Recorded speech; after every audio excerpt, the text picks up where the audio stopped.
Well, it's a hot one in the United Kingdom. There are heat alerts in London and across much of the country with temperatures in the mid-30s. The London Fire Brigade is also issuing a wildfire warning. The high temperatures are part of a heat wave across large parts of Europe. And Crystal Gamansing joins me now from London. So, Crystal, what are things like over there?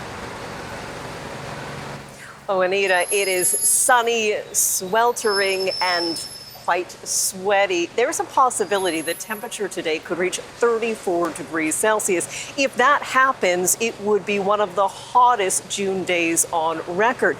The UK Health Security Agency has upgraded the weather alerts for much of England right now. They went from green, yellow, and they're currently sitting at amber. There's a potential they could go to red, but that hasn't happened just yet. People are being warned to stay indoors as much as possible, to drink lots of water, to try to stay cool. And I've seen that out here today. Lots of people walking around wearing linen like me, drinking lots of water, ice beverages, just trying to stay cool in these incredibly hot temperatures.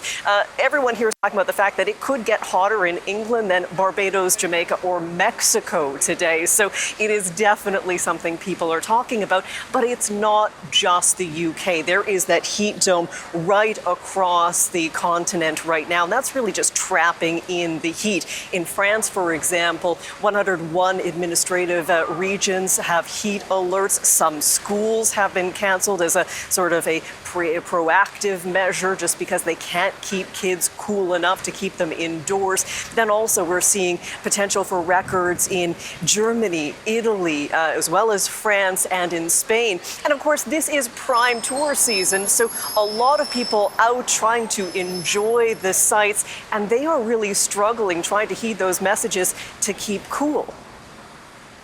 It's hard currently because the temperatures are above 45 degrees, so what I'm doing is mostly avoiding places with a lot of sun, so walking in shadow, but also a lot of drinks, buy a lot of water, because otherwise we will be dehydrated. Yeah. Water and shade, water and shade. Yeah, so we got up early to enjoy the sights early before the heat got too intense.